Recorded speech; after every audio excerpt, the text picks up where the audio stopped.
Trabalho já famoso e tradicional em sua apresentação na Rádio Nacional do Rio de Janeiro, A Vida de Nosso Senhor Jesus Cristo, ainda uma vez vai ao seu receptor, amigo ouvinte. Trabalho vazado no maior tema religioso e dramático da humanidade, esta radiofonização esteve a cargo de Giuseppe Ghiaroni, que aliou aos seus conhecimentos técnicos de rádio o seu talento poético. Todo o antigo caste da Rádio Nacional, que contava com perto de uma centena de artistas, aqui está. E iremos ouvir vozes de muitos colegas que já nos deixaram, encontrando-se em outras atividades, como também daqueles que partiram para sempre, como César Ladeira, Ismênia dos Santos, Darcy Casarré, Domingos Martins, Tina Vita, Mafra Filho, Milton Rangel e tantos outros que hoje continuam vivos em nossa saudade. E agora, para a sua meditação, vamos reviver a paixão daquele que foi o Messias, Redentor da humanidade.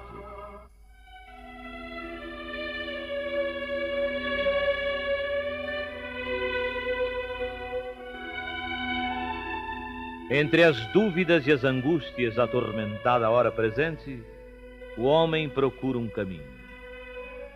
Pequenino demais, frágil demais para a imensidão das coisas adversas, o homem amedrontado procura um caminho.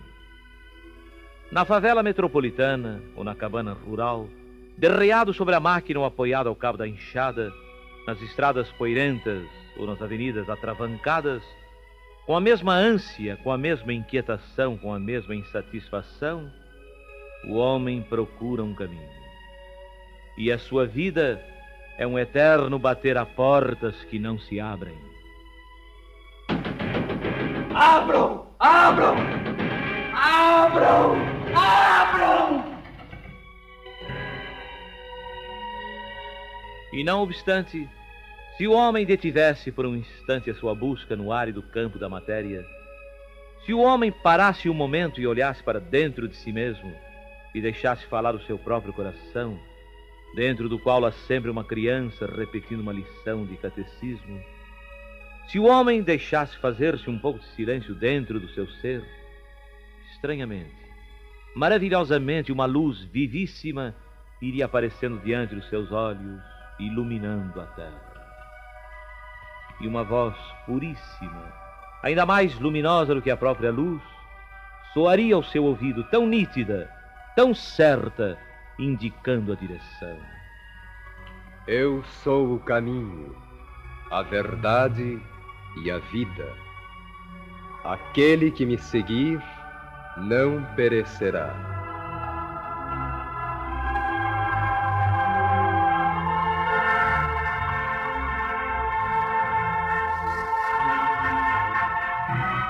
Eu sei perfeitamente. Eu conheço muito bem essas palavras. Você conhece essas palavras? Ou apenas sabe que elas são palavras de Jesus? Eu sei que são, isso basta. Porque foram ditas há 2000 anos, quando tudo era diferente. Quando tudo era mais simples. Eu sou um trabalhador.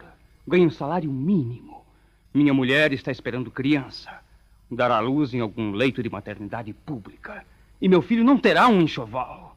Depois não terá escola. E nunca será senão um operário como eu. Que outro menino nascerá mais pobrezinho do que meu filho? Mais pobrezinho do que seu filho?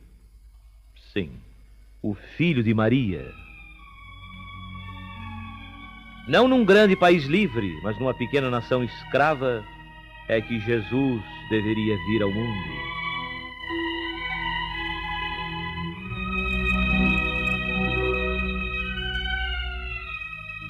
Pelas ruas de Belém, o operário, o carpinteiro José, amparava a Virgem Maria, que naquela noite santa viria a ser mãe.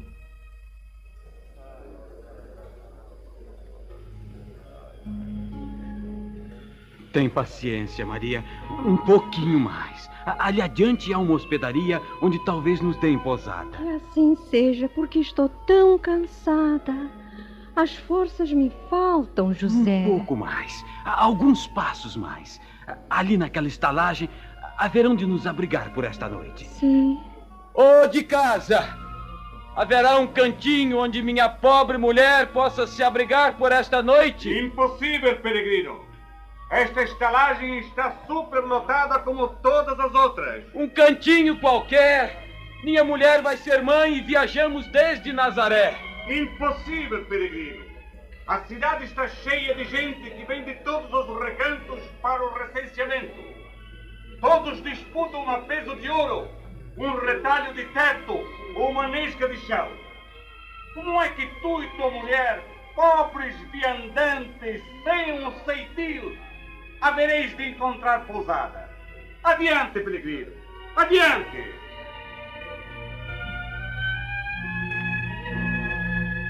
E o bom carpinteiro, apoiando-se mais fortemente ao seu bastão, amparava Maria, que estava a desfalecer.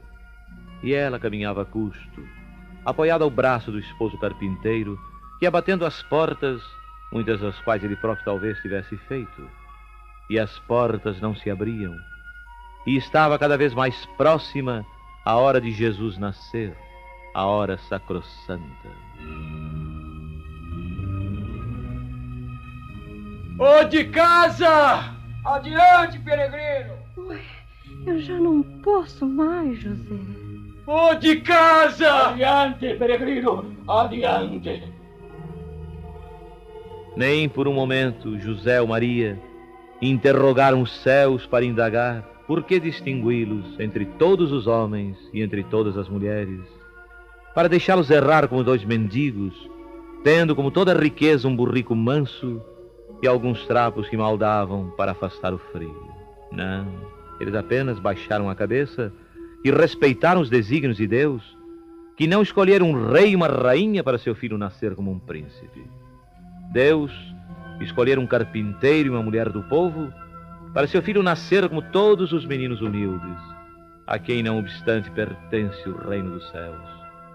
Na sua simplicidade de rude carpinteiro e na sua mansidão de pobre moça plebeia, José e Maria compreendiam que é possível andar-se desprezado, maltrajado, ignorado, tendo embora no coração tesouros inesgotáveis, riquezas eternas.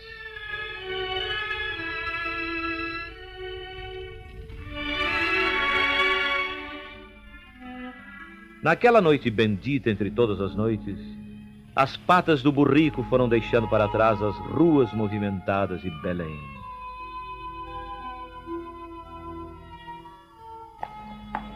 Ali adiante, Maria. Ali encontraremos abrigo. Eu não vejo nada. Não vês porque é uma gruta onde os animais se refugiam. Não é de hoje, Maria, que os camponeses mais pobres, quando não têm com que se agasalhar nas noites de inverno, buscam um estábulo onde se aquece ao calor do corpo do boi, do cavalo e do carneiro, humildes criaturas de Deus. Assim será conosco, já que batemos a porta dos ricos e dos poderosos, e elas não se abriram para nos dar um lugar sequer com os criados. Batemos a porta dos pobres, dos mais pobres, dos mendigos e dos que poderiam pedir esmolas aos mendigos. Por isso, vamos procurar o convívio dos animais, que são os mais humildes, os mais tristes e os mais sacrificados de todos os seres. Esses nos receberão. Seja feita a vontade do Senhor.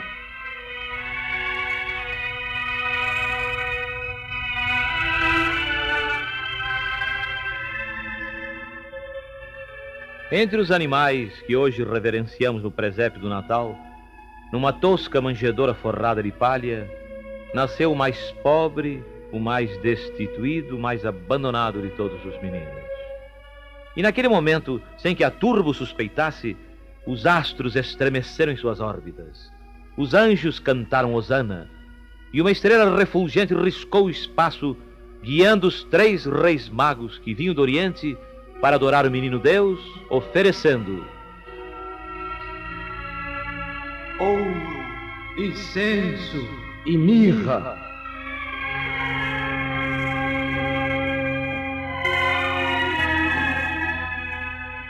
E cantavam os ventos e dançavam as águas, e clarões se acendiam nos ares, despertando as aves, enquanto os anjos em coro proclamavam para a eternidade: glória a Deus nas alturas e paz na terra aos homens de boa vontade.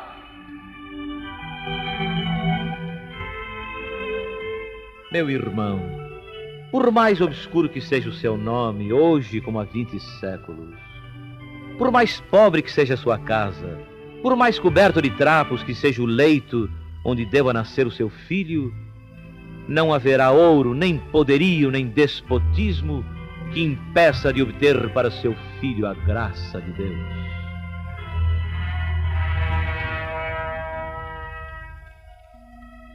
Há momentos e há lugares em que o século em que nós vivemos parece ter criado alguma coisa nova em matéria de perseguição e de terror.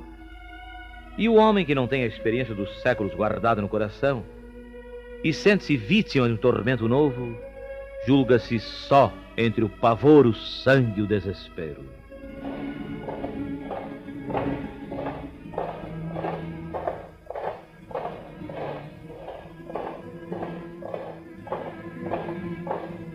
São eles! São eles! Vim buscar você! Vão levar você para um campo de concentração! Não grite! Talvez não seja para mim.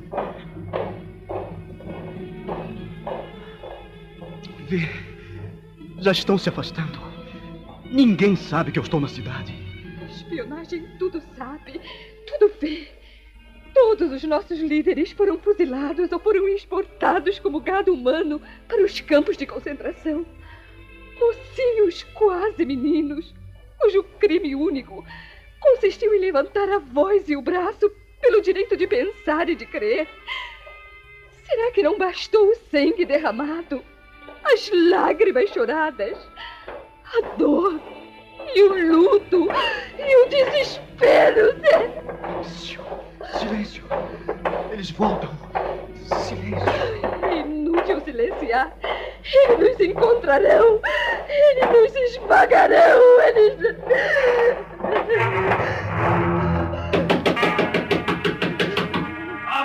Abram a porta! Eu não disse que era inútil. Nós somos os fracos, os pequenos, os perseguidos. Querida, quem se lembrará de nós, os perseguidos?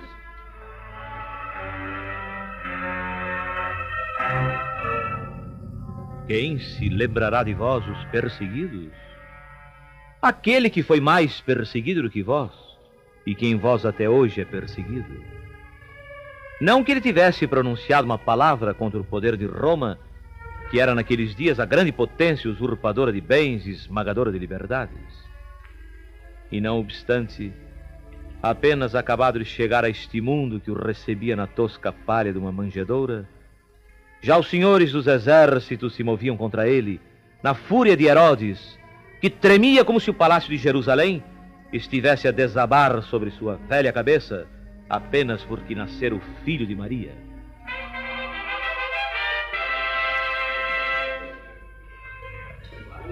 Escribas do povo, príncipes dos sacerdotes, guardas, espiões, não fiqueis aí embasbacados diante de mim. Que notícia me trazeis do menino? Nenhuma ainda.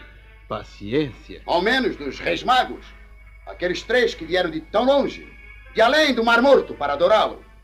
Eu os convidei ao meu palácio, sentei-os à minha mesa, servi-lhes o melhor vinho da Grécia. Tudo o que deles consegui foi a notícia de que havia nascido um grande rei e a promessa de que voltariam para me dizer onde ele se encontrava. É possível que voltem ainda. E se não voltarem de vontade própria, os vossos legionários os encontrarão. E que fazem os meus soldados, os meus espiões, diante desse que veio para derrubar meu trono? Senhor, como vosso conselheiro, eu vos peço que reflitais. Como pode uma criança que mal acaba de nascer derrubar o vosso trono? Sabes tu o que é ter na cabeça uma coroa de rei? Do quanto é leve ameaçando cair e do quanto é pesada ameaçando esmagar. Para ser coroado rei eu menti, eu traí. Para me manter rei eu matei todos os membros do Sinédrio e matei todos aqueles que, por mais indiretamente que fossem, ameaçavam meu trono. Mandei matar meus próprios filhos para não perder a majestade. Alegra-te, Herodes! É o chefe da guarda que volta com os seus cavaleiros. Os mesmos que percorreram toda Jerusalém, toda a Judéia, e certamente terão notícias do menino ou dos magos que olharam a sua face. Salve, Herodes! Fala. Que notícia me trazes? Oh, grande Herodes. Creio que não deixamos pedra sobre pedra. Creio que procuramos por toda parte. E nada do menino? É só isso que tu e teus soldados tendes para me dizer? É como se alguma força estranha o protegesse dos nossos olhos. Por que só dos vossos olhos? Por que há outros que vêm do Oriente, guiados ao que se diz por uma estrela? Por que os míseros pastores maltrapilhos deixam as suas ovelhas e vão adorá-lo e não têm a menor dificuldade de encontrar o caminho? Que futuro grande rei é esse, que é invisível para os outros reis, ao passo que se oferece a adoração do último dos miseráveis do reino?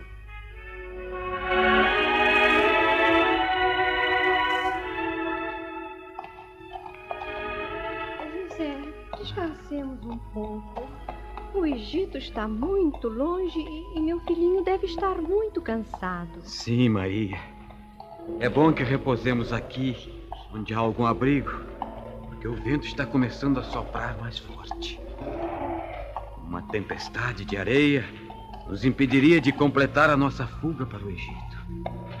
Dá-me a criança. Apeia e abriga-te aqui ao meu lado. Tens sofrido tanto nestes dias. Oh, mas o vento está mais brando. José, dá-me o meu filho. Assim. Sim, José, tenho sofrido muito nestes dias. E tu, meu filhinho? Um anjo anunciou a tua vinda. Uma estrela no céu nasceu contigo. Reis e pastores vieram adorar-te. E a despeito de tudo isso, tu nunca tiveste um momento de paz e de conforto. Só tu, de todas as crianças, não tens ao menos o direito de permanecer em Belém, onde nasceste. Não é, Maria, que ele não tem o direito de ficar em Jerusalém. É que ele tem o dever de partir para o Egito, a fim de que se cumpra a profecia. Foi ainda o anjo do Senhor quem me apareceu em sonho e me disse: José, levanta-te. Pega o menino e sua mãe e foge para o Egito. Lá deixa-te ficar até que eu te avise, porque Herodes busca o menino para matar.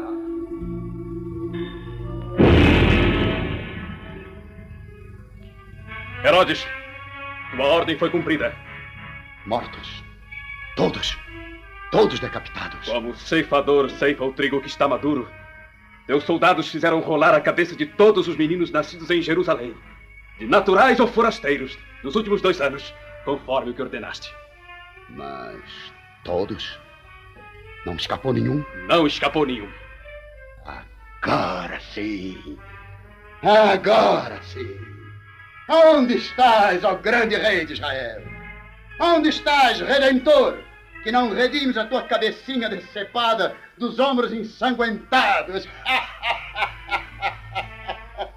Onde estás tu, que abalarias o meu trono? Pequenino Jesus, que é feito de ti? Que é feito de ti?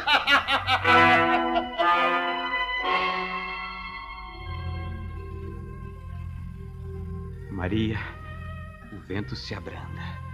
Não seria melhor retomarmos o caminho para o Egito?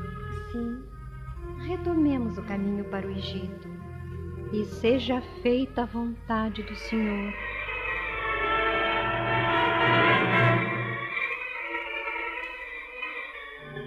E quando o vento dos tempos varreu de Herodes a sua pompa, a sua arrogância, a sua vida, eis que no Egito um anjo do Senhor apareceu a José em sonho e lhe disse: Levanta-te, pega o menino e sua mãe e volta para a terra de Israel, porque aqueles que queriam tirar a sua vida já estão mortos.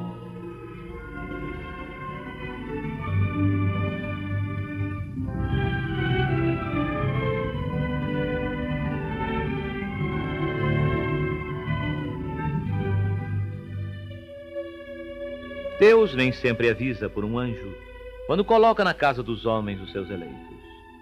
Por isso é que ouvimos as lamentações de homens aflitos ao perceberem que seu filho cresce pertencendo mais a Deus do que a eles, e custam muito alcançar a bênção que desceu sobre a sua família. Você quer saber de uma coisa, compadre? Eu ando muito preocupado com meu garoto. É muito levado? Um pouco. Mas não é por isso. O menino tem mania de igreja. Quando não está brincando com os outros, corre para a matriz e puxa conversa com o padre Augusto. Indaga coisas sobre o catecismo, quer saber sobre a vida dos santos. Talvez ele tenha vocação para o sacerdócio. É o que ele pensa. Já me falou em entrar para o seminário. Mas não é questão de vocação. É a mãe dele, muito religiosa, sempre com o terço na mão, não perdendo uma missa, nem uma novena. Vocação. Um menino de 12 anos sabe lá o que é vocação. Quando Jesus tinha 12 anos, seus pais, que viviam então em Nazaré, ainda em cumprimento à profecia segundo a qual ele deveria chamar-se o Nazareno, foram até Jerusalém porque era a festa da Páscoa e tal era o seu costume. Terminada a festividade, voltando já a Nazaré, José e Maria sentiram falta do seu filho. Onde está o menino que não veio conosco? Terá vindo com alguma outra família da comitiva.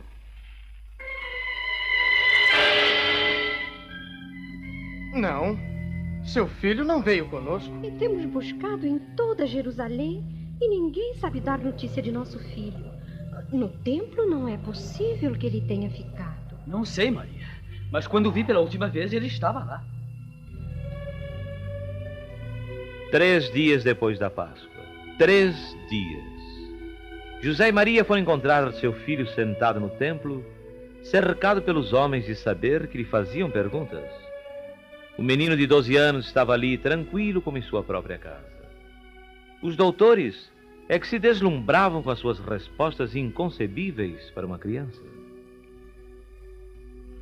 Como é possível que um menino, que ainda mal começou a viver, já saiba de cor o que outros só começam a entender quando já tem cabelos brancos? Ouve, menino. Outra pergunta te quero fazer sobre Moisés, quando após a travessia do Mar Vermelho... Meu filho, até que enfim... Oh, menino, aí estás. Como é possível que tenhas ficado 3 dias fora de casa? Fora de casa? Eu não estava fora de casa. Filho, por que fizeste assim conosco? Eu e teu pai te procurávamos cheios de aflição. Por que me procuráveis? Não sabeis que eu devo ocupar-me das coisas de meu pai? As coisas de meu pai? Que quer ele dizer? Não sei. Não sei o que ele quer dizer. Mas sei que as suas palavras me ficarão para sempre gravadas no coração. Quando no seio de uma família pobre ou rica vai se formando um menino que atende mais ao dobrar do sino da igreja e que se mostra mais interessado nos livros sagrados, o pai estranha sua vocação de salvador de almas. A mãe, porém, guarda cada gesto seu no coração e sabe que ele cresce, como Nossa Senhora sabia que Jesus crescia em sabedoria, em idade e graça, diante dos homens e diante de Deus.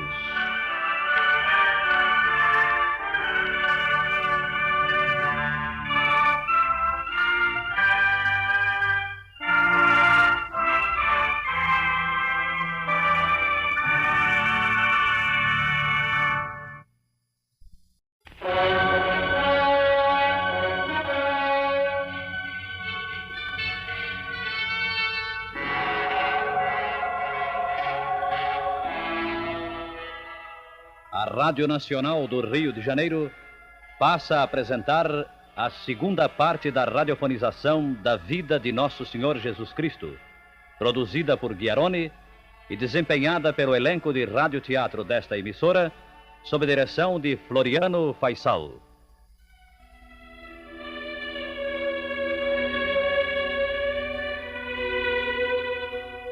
No ano 15º do Império de Tibério César, sendo Pôncio Pilatos governador da Judéia e Herodes, tetrarca da Galileia, veio a palavra do Senhor sobre João. E ele andou por toda a terra da Jordânia, pregando o batismo e a penitência para a remissão dos pecados. Raça de víboras! Raça de víboras? Observe a autoridade com que ele nos chama raça de víboras. Horas de fogo, esse que chamam João Batista. Olha o traje que usa. Nada mais que um vestido de pele de camelo e um cinto de couro à volta dos rins. Raça de víboras! Como esperais escapar ao severo juízo que vos ameaça? Selvagem, sim. Veio do deserto. Dizem que só se alimenta de gafanhotos e de mel silvestre. E contudo nos chama raça de víboras, como se não fôssemos filhos de Abraão. Não vos vanglorieis dizendo: temos por pai Abraão. Mas como isso? Porque eu vos digo que destas pedras Deus pode fazer com que surjam filhos de Abraão. E erguendo o bastão, a cabeleira hirsuta tirada para trás, uma luz feroz nos olhos de fogo, o anacoreta João pregava numa voz ribombante que parecia ter a força de erguer o vento e o trovão e sacudir os elementos. O machado já está posto à raiz das árvores, e toda árvore que não dá bons frutos será cortada e lançada ao fogo.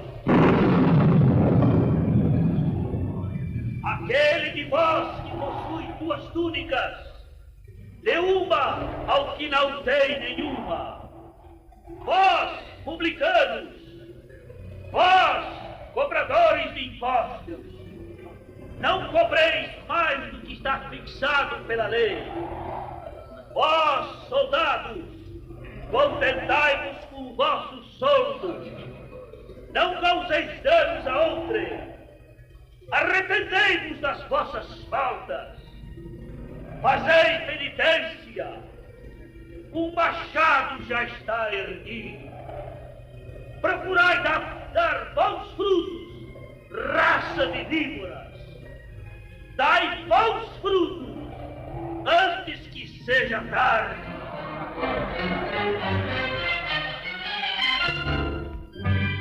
Quem é esse eremita de aspecto selvagem que diz que das pedras podem nascer filhos de Abraão? Quem é esse que galga os montes falando às serranias, dizendo-se cumpridor do que Isaías profetizou? Quem é esse que arrasta multidões cada vez maiores e com o seu verbo de rebeldia desassossega os sacerdotes em Jerusalém? Quem é esse homem a quem chamam o Batista?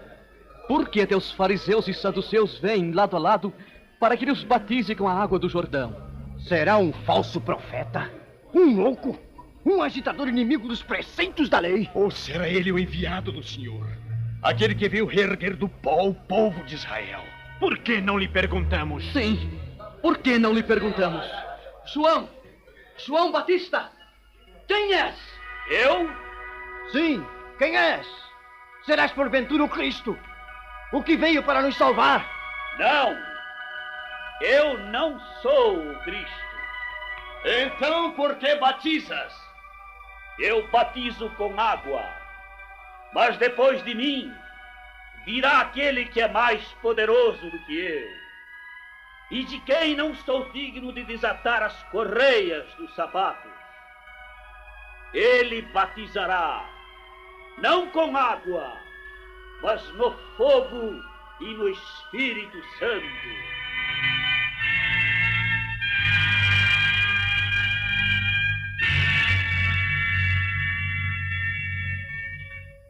Estando próximo o dia em que Herodes, para ser agradável à sua mulher Herodíades, deveria completar o edifício dos seus crimes, mandando encarcerar João Batista, o supremo precursor, eis que por entre a multidão que ouvia as prédicas inflamadas e recebia o batismo, veio caminhando lentamente um homem que poderia ter 30 anos de idade.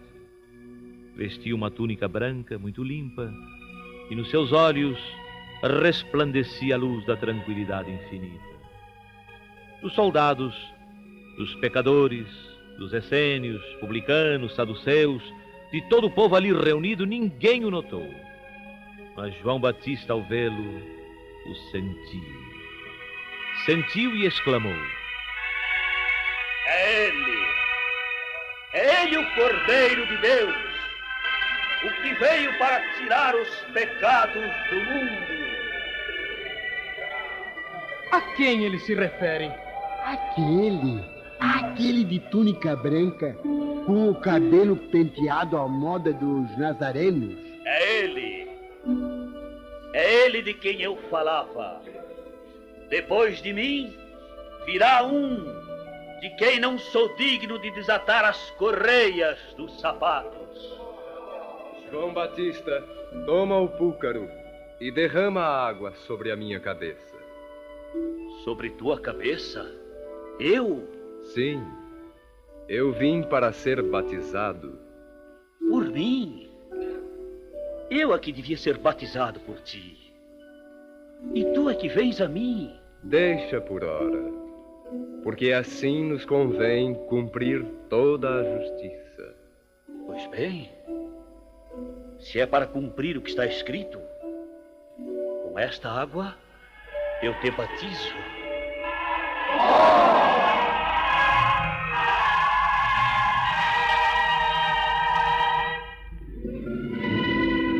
Eu dou testemunho. Eu vi o Filho de Deus em toda a sua glória. No momento em que eu o batizava, sua túnica resplandeceu. E o Espírito Santo desceu do céu em forma de pomba, pousando sobre a sua cabeça. E a voz, a imensa voz vinda dos céus, falou que eu ouvi. Este é o meu Filho amado, no qual está toda a minha complacência.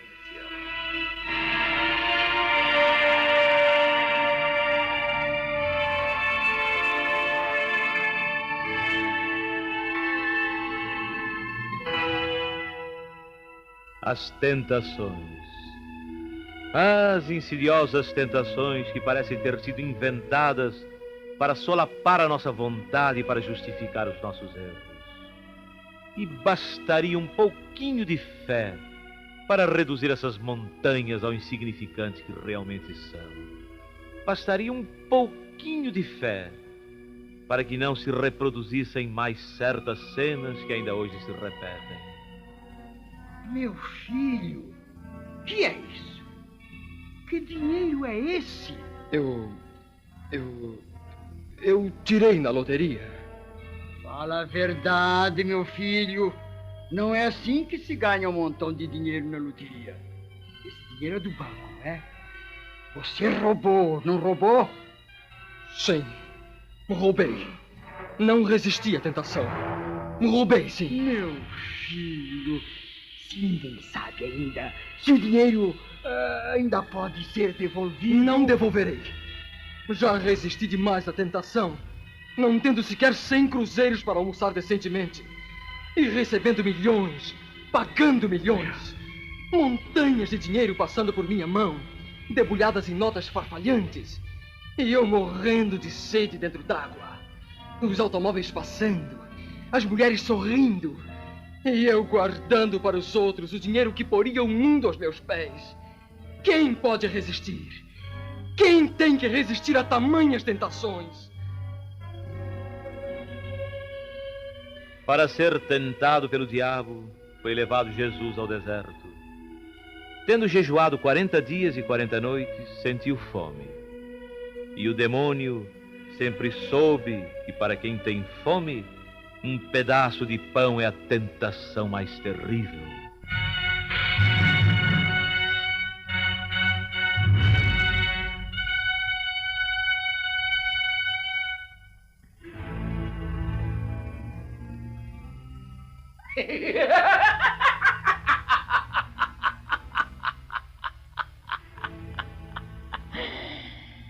Se és filho de Deus, dize a essas pedras que se convertam em pão. Vamos! Eu sei que tens fome. Não queres transformar as pedras em pão para comer? Nem só de pão vive o homem, mas de toda a palavra que sai da boca de Deus.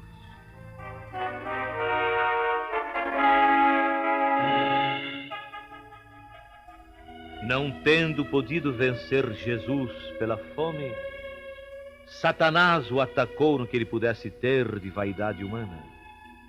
Voou com ele para a cidade santa. Com ele colocou-se no pináculo do templo e o desafiou a mostrar a sua condição divina.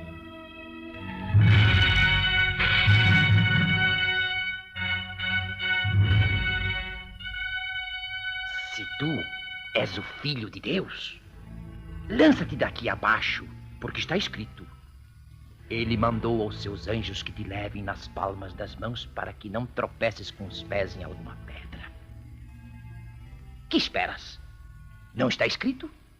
Também está escrito: não tentarás ao Senhor teu Deus.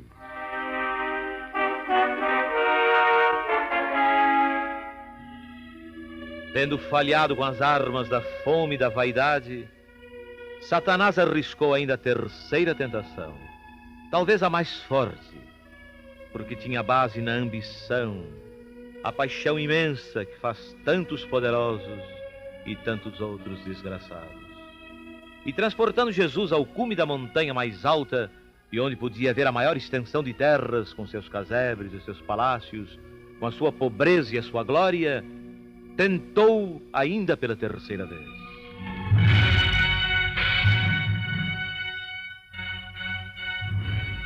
Tudo o que vês será teu.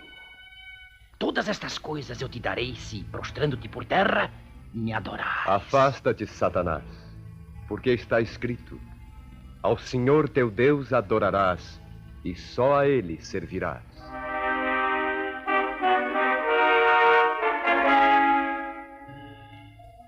E desde então, não se inventaram tentações mais terríveis que a fome, mais embriagadoras que a vaidade, mais arrasadoras que a ambição. Por isso Jesus está ao seu lado, no seu século, na sua cidade, na sua hora, a cada vez que você resiste a uma tentação e se recusa a cair aos pés de Satanás.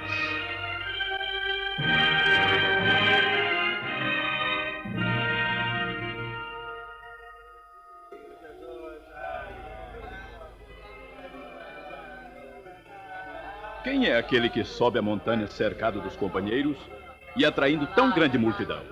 Aquele é Jesus, também chamado Nazareno. O que caminha ao seu lado é Pedro, um dos seus discípulos. Pedro? Aquele é Simão, o pescador? Era Simão.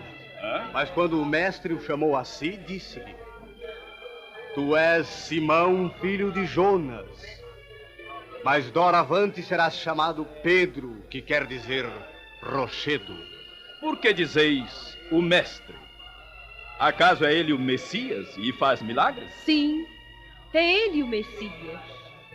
João Batista, o santo homem que está encarcerado por ter tido a coragem de dizer a Herodes a verdade sobre o tetrarca e sua mulher. João Batista declarou que batizava e pregava, apenas amainando o caminho para o Filho de Deus. E o Filho de Deus é aquele que ali está. Por que falas com tanta certeza, mulher? Já o viste de perto? De muito perto. Na minha terra, na Samaria, na cidade de Siquém, junto ao poço de Jacó. Ele me pediu de beber. Respondi-lhe que um judeu não deveria pedir água a uma samaritana. Ele me disse então que se eu quisesse, ele me daria de beber a água viva, da qual quem bebe nunca mais tem sede. Porque é uma outra água, diferente da que se retira do poço de Jacó. E sem tirar do meu rosto os seus olhos mansos, os seus olhos bons, pôs-se a me falar de mim mesma e de todos os meus pecados. E eu conheci que ele era mais do que um profeta. Deixei o meu cântaro ao pé da fonte e corri à cidade, porque o Cristo me havia falado. Não é preciso ser o Cristo para conhecer os pecados de uma mulher que os não esconde. Eu pergunto sobre os milagres que ele fez. Eu vi. Em Caná da Galileia, celebravam-se umas bodas e faltou o vinho. Aquele homem que ali está mandou que enchessem de água umas talhas de 3 talmudes. Em seguida ordenou que servissem.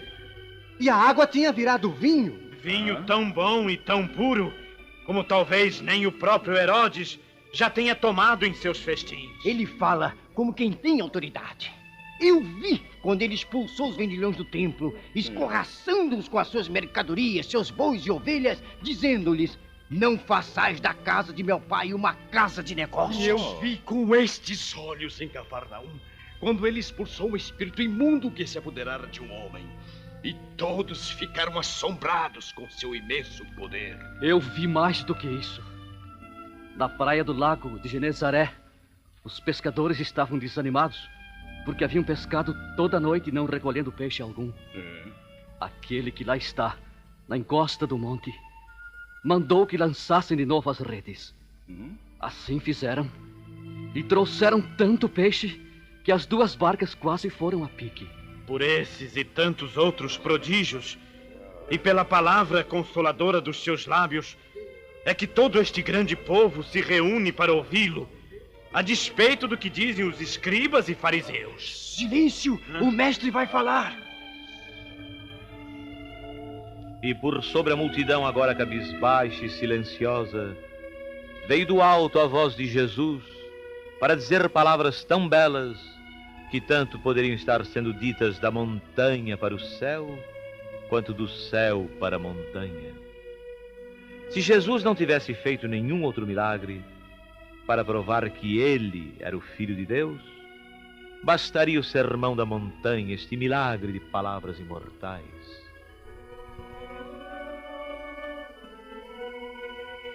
Bem-aventurados os pobres de espírito, porque deles é o reino dos céus. Bem-aventurados os mansos, porque eles possuirão a terra. Bem-aventurados os que choram, porque eles serão consolados. Bem-aventurados os que têm fome e sede de justiça, porque eles serão fartos. Bem-aventurados os misericordiosos, porque eles alcançarão misericórdia. Bem-aventurados os limpos de coração, porque eles verão a Deus. Bem-aventurados os pacíficos, porque eles serão chamados filhos de Deus. Bem-aventurados os que padecem perseguição por amor da justiça, porque deles é o reino dos céus. Bem-aventurados sereis quando vos perseguirem e injuriarem por meu respeito. Alegrai-vos e exultai, pois o vosso galardão é copioso nos céus.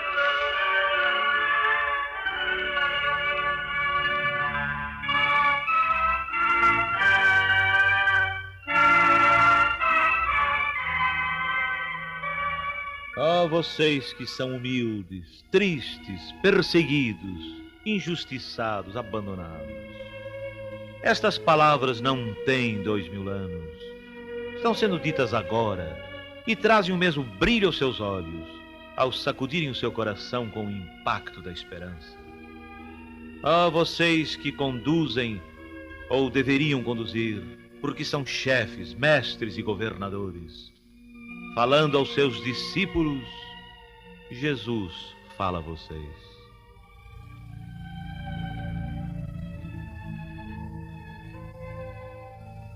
Tendes ouvido o que foi dito aos antigos: amarás o teu próximo e aborrecerás os teus inimigos. Mas eu vos digo: amai os vossos inimigos. Fazei bem aos que vos têm ódio. Orai pelos que vos perseguem e caluniam, para serdes filhos do vosso Pai que está nos céus, o qual faz nascer seu sol sobre bons e maus, e cair a chuva sobre justos e injustos.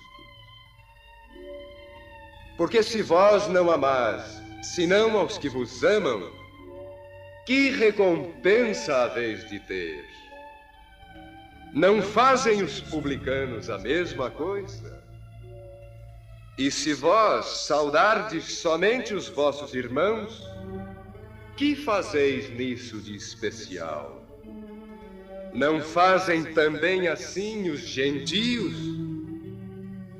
Sede vós, logo, perfeitos, como vosso Pai Celestial é perfeito.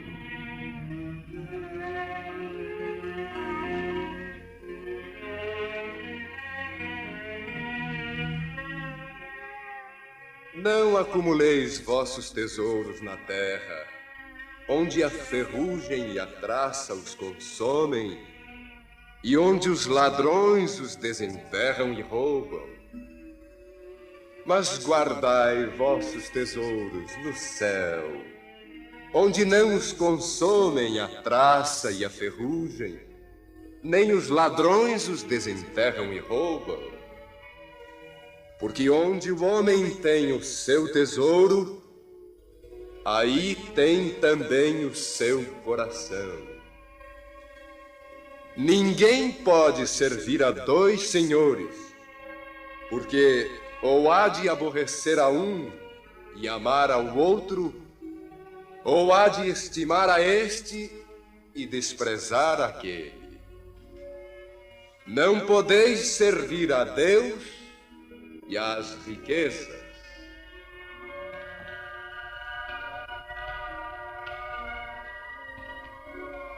Pedi e dar-se-vos-á.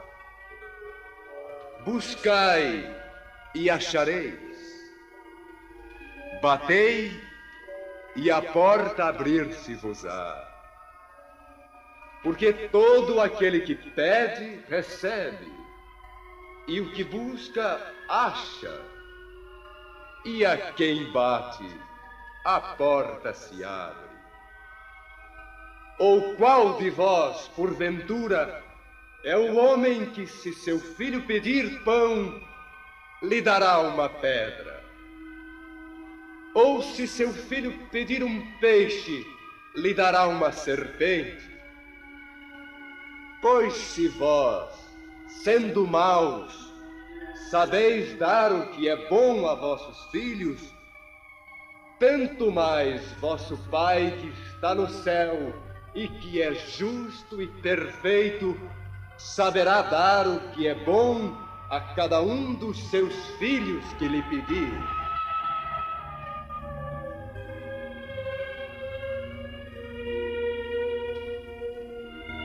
A linguagem com que Jesus nos fala no Sermão da Montanha é a poesia dos anjos. Como é pura e como é terrível. Guardai-vos dos falsos profetas, que vêm a vós vestidos de peles de ovelhas e por dentro são lobos vorazes. Pelos seus frutos os conhecereis. Porventura os homens colhem uvas dos espinhos ou figos dos abrolhos? Assim, toda árvore boa dá bons frutos, e a árvore má dá maus frutos. Toda árvore que não dá bons frutos será cortada e lançada ao fogo. Assim, pelos seus frutos os conhecereis. Nem todo aquele que me diz, Senhor, Senhor, entrará no reino do céu, mas sim aquele que faz a vontade de meu Pai. Aquele entrará no reino do céu. Muitos me dirão no último dia, Senhor, Senhor, não profetizamos em teu nome? Não expelimos em teu nome os demônios? E em teu nome não obramos muitos prodígios? Então eu lhes direi em voz bem clara: pois eu nunca vos conheci.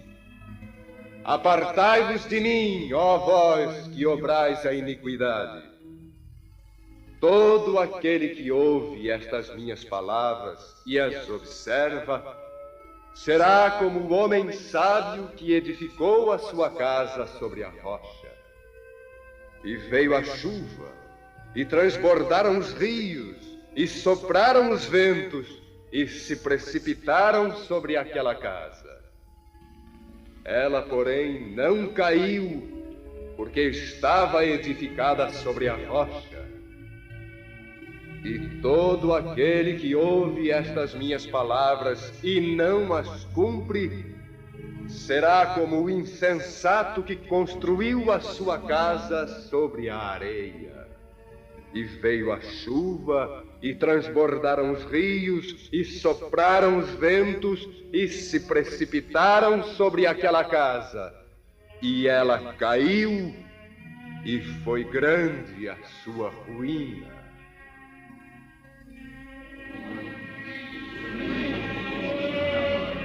É maravilhoso! Nunca ouvimos falar assim. Nunca ninguém nos falou assim. E observem que ele fala como quem tem autoridade, não com as blandícias e os rodeios dos escribas e fariseus.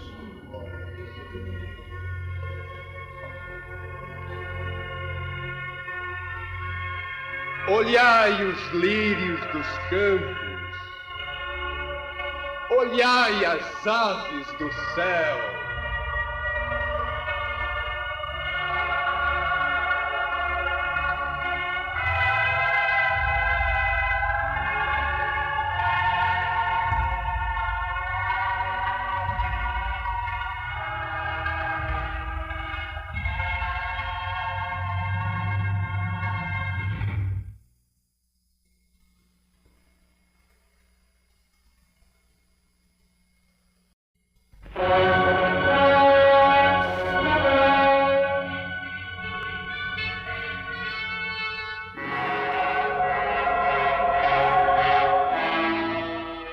A Rádio Nacional do Rio de Janeiro passa a apresentar a terceira parte da radiofonização da vida de Nosso Senhor Jesus Cristo, produzida por Ghiaroni e desempenhada pelo elenco de radioteatro desta emissora, sob direção de Floriano Faisal.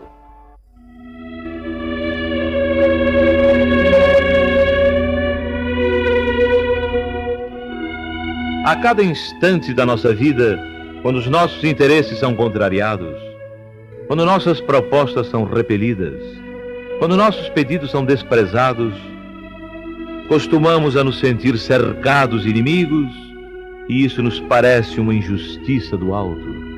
E não obstante, Jesus, nosso Senhor, não tinha interesses a defender, não fazia propostas que pudessem ser repelidas, não pedia senão que fosse ouvida a palavra de seu Pai.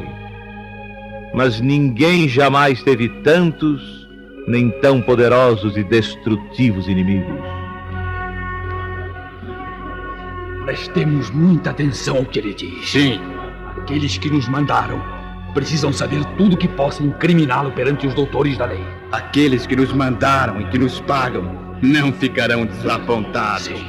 Quando chegar a hora, ele será réu de morte e nós seremos testemunhas. Nota bem cada gesto que ele faça, cada palavra que ele diga. Tudo isso é importante para levarmos de volta ao palácio de Caifás. Sim. Nunca houve trabalho mais covardemente fácil que o dos inimigos de Jesus, que o seguiam por toda parte à espreita para transformar cada ato de caridade num atentado contra a lei mosaica e cada ensinamento numa proclamação contra o imperador. Era fácil o trabalho de seus inimigos, porque cada milagre de Jesus seria mais tarde um pretexto para a sua acusação.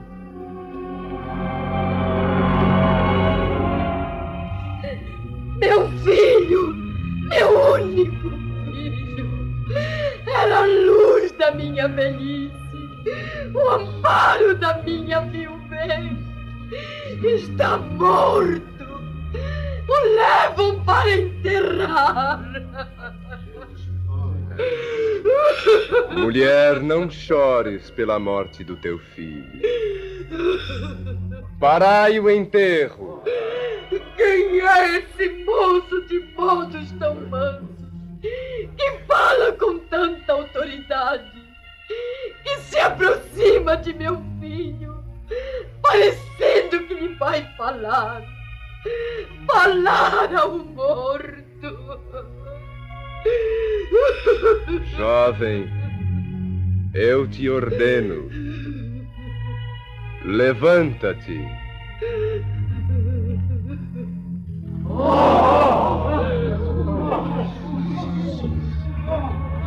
Onde estou eu? O que aconteceu? Minha mãe, o que aconteceu? Meu filho! Meu filho! O que aconteceu? Um grande profeta apareceu entre nós. Deus visitou o seu povo.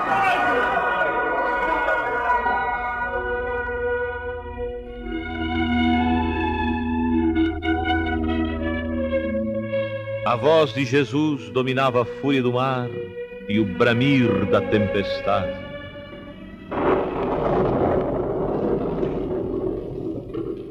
Quando dentro da barca, sacudida pelas vagas, os discípulos morriam de pavor e Jesus dormia tranquilamente após ter pregado aos pescadores na praia do lago de Genezaré.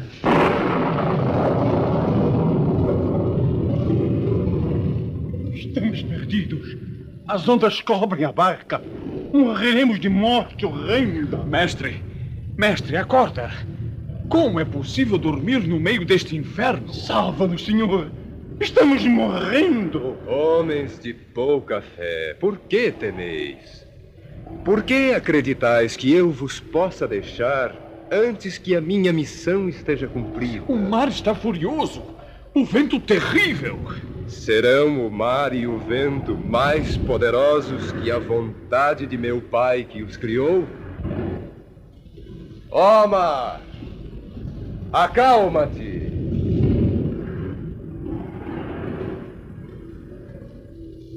Ó vento, cala-te.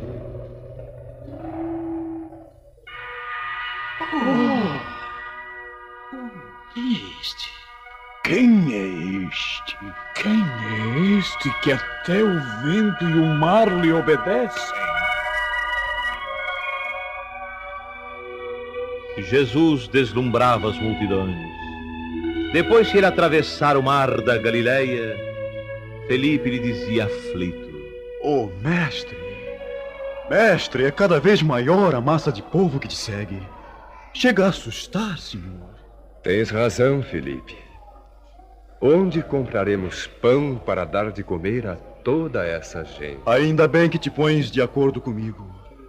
200 dinheiros de pão não seriam suficientes para comprar um pedacinho para cada um. Oh, mas aí está André, que parece querer dizer alguma coisa. Senhor, aqui está um menino que tem 5 pães de cevada e 2 peixes. Mas que é isso para tanta gente? Quantas pessoas imaginas que sejam, André? São mais 5.000. Não menos do que isso. Então há de chegar para todos.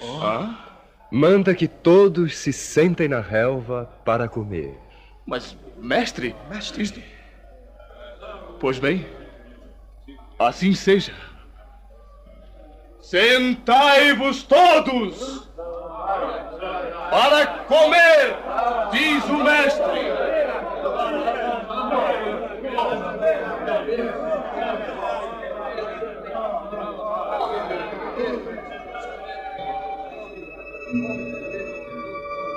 Pai, graças te dou por este pão e este peixe que hão de alimentar os que vêm após mim para ouvir a palavra do Senhor.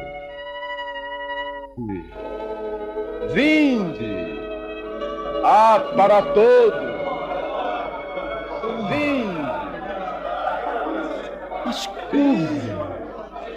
Como é possível? Todos se servem de pão. E todos se servem de peixe. E quanto mais se servem, mais pão e mais peixe há para todos. Este é verdadeiramente o profeta que esperamos. Este é o Messias. Com 5 pães e 2 peixes, deu pão e peixe para 5.000 pessoas. Este sim é o rei dos judeus. Por que não? O rei dos judeus. Pedro, André, Felipe, recolhei as sobras para que nada se perca. E depois, sem que o povo note, vamos-nos daqui. Mas agora, depois que a multidão viu o milagre e fala até aclamar que rei... É por isto mesmo que temos que partir silenciosamente. Não foi para isso que meu pai me enviou.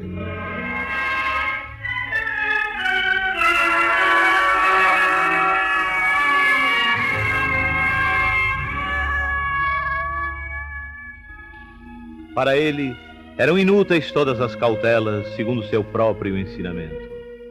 Àquele que muito tem, muito será pedido. E porque ele tinha graça de Deus para dar, estava pregando ainda à margem do Jordão, e já o mensageiro ofegante corria lhe pedir que fosse a Betânia, onde Marta e Maria choravam inconsoláveis a perda do seu irmão Lázaro. São 4 dias.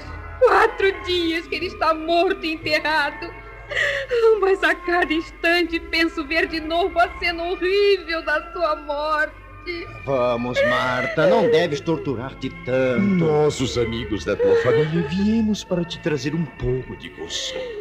Mas tu te obstinas em não aceitar o irremediável. Se Jesus estivesse aqui, Lázaro não teria morrido. Que é isso? Vá lá que sejam grandes o vosso amor e a vossa admiração pelo jovem Nazareno. Mas daí a acreditar que ele possa fazer prodígios, tais como deter os próprios passos da morte, já é demais. Esse homem suscita um tipo de fanatismo capaz de abalar o próprio templo. Marta, está aqui. O mestre está em Betânia. Então ele já chegou. Oh, mestre! Oh, Senhor! Graças! Extraordinário! Pela maneira como foi correndo, dir-se-ia que a presença do Galileu ainda lhe inspira uma esperança. É quase como se ela o considerasse capaz de fazer um morto voltar do túmulo. A que ponto chega a ingenuidade humana? Senhor! Senhor! Senhor! Marta, eu sei de tudo, Marta. O nosso pobre Lázaro dorme. Oh, Senhor!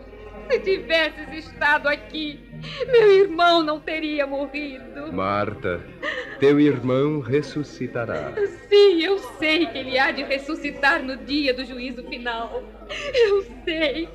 Porém...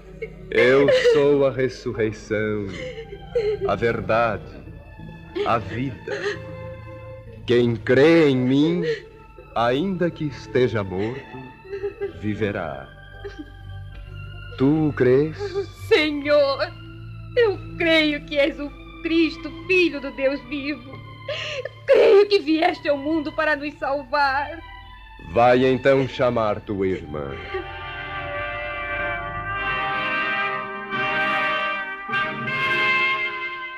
Maria, o mestre está aí, te chama. Irei imediatamente ter com ele. Irei ter com o mestre. Que vão fazer essas duas? Certamente vão com aquele a quem chamou mestre chorar no túmulo de Lázaro. É melhor que os acompanhemos.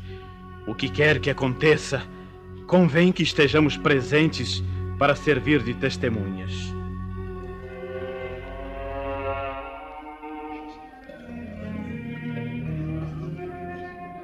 Senhor, Senhor, se tivesses estado aqui, meu irmão não teria morrido. Não teria morrido. Dizei-me, onde o sepultastes? Vem, Senhor, e vê. Lázaro está sepultado numa gruta cavada num rochedo. Há 4 dias que jaz lá no fundo, debaixo da campa. Sigamos para lá. Lázaro dorme. Ele chora. Vês que ele chora? E isso mostra o quanto amava Lázaro. O quanto o amava.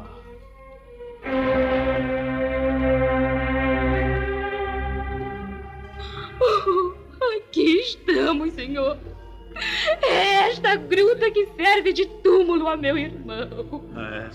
Sim. Vejamos o que ele vai fazer. Vamos ver. Levantai a lápide. Sim. Senhor, há 4 dias que foi enterrado. A despeito das essências e dos bálsamos em que o envolvemos ao sepultá-lo.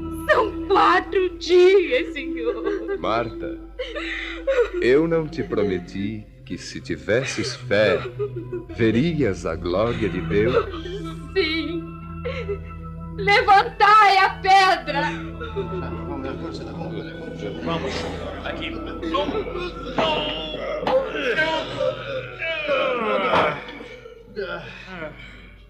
Meu pai. Mal se enxerga dentro do túmulo. Apenas uma vaga forma branca lá no fundo. Meu pai. Olha o Galileu. Os seus olhos se voltam para o céu.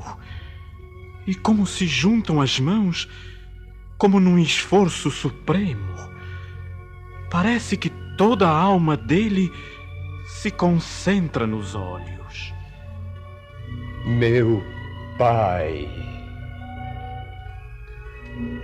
Rendo-te graças porque me ouviste. Bem sei que sempre me ouves. Mas falei como falei, para que os que aqui estão soubessem que escutas a minha voz, porque foste tu que me enviaste. Lázaro, levanta-te e anda.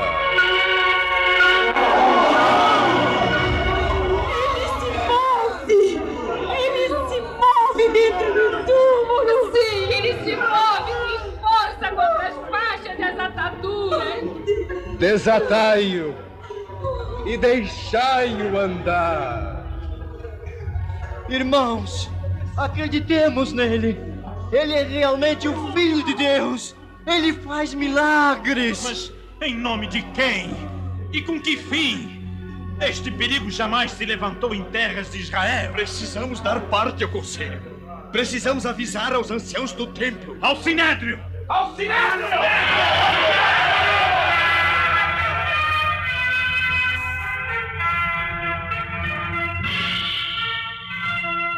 Nós vimos com estes olhos. Ele disse: Lázaro, levanta-te e anda. E Lázaro levantou-se e andou. Pelo que estes homens testemunham, podeis compreender que este Jesus de Nazaré é capaz de tais prodígios que já não podemos tolerar. Eu vos pergunto, príncipes de Israel, ele deve morrer?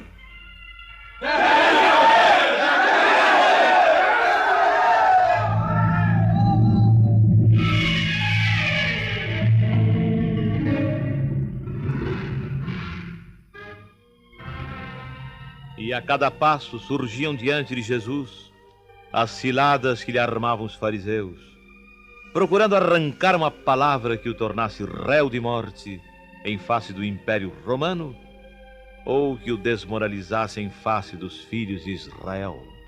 Senhor, conhecendo a fama da vossa sabedoria, eu e este meu amigo gostaríamos de vos fazer uma pergunta.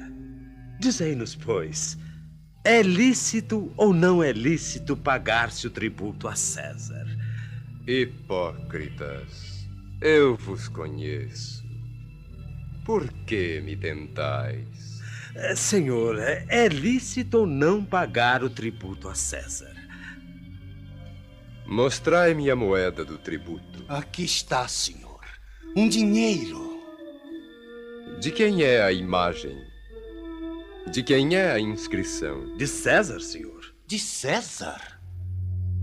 Pois então, dai a César o que é de César e a Deus o que é de Deus.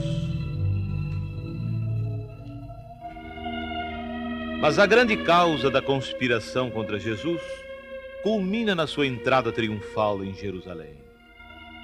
Montado na jumentinha arreada com a capa dos apóstolos e pisando os mantos que o povo estendia pelo caminho, Jesus entrava solenemente em Jerusalém, seguido pela grande multidão que o aclamava. Hosana ao filho de Davi!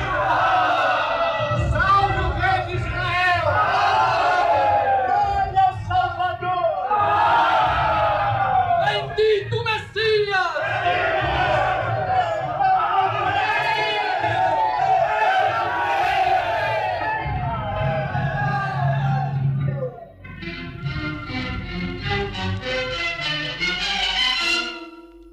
Rei dos judeus! É como aclamam na rua. Rei dos judeus! Sua palavra insidiosa agita o povo. As multidões que o acompanham abalam os próprios alicerces do palácio de Caifás. E não apenas Caifás. O próprio Pôncio Pilatos tem razões para se preocupar. Porque se aquele homem é rei dos judeus, qual fica sendo a sua condição? Silêncio! Não reunimos no Supremo Conselho com os membros do Sinédrio, os anciãos do povo e os príncipes dos sacerdotes apenas para imprecar e dizer coisas vãs, mas sim para tomar conhecimento das medidas para esmagá-lo. E essas medidas? Essas medidas estão sendo tomadas há muito tempo por Anás e Caifás, cujos espiões de há muito acompanham aquele que se diz Filho de Deus. A hora está próxima. Faltam 2 dias para a Páscoa. E antes do sábado, ele deve morrer. Temos, pois, os elementos necessários para a sua prisão e condenação. Anás tem todos os fatos e todos os testemunhos. E quando chegar o momento, quem o entregará aos soldados? Até isto está previsto pelo sumo sacerdote. Um traidor procurou Caifás aquela mesma tumultuada manhã em que o povo aplaudia o Rabi de volta a Jerusalém. Ele o entregará a troco de uma certa quantia em dinheiro. Qual é o nome do traidor? Judas. Um de seus discípulos. Ele nos indicará o momento e o lugar apropriado para prender o Nazareno. Por que fará isso com seu mestre? Que sei, por algum dinheiro. E também porque sempre existe um Judas.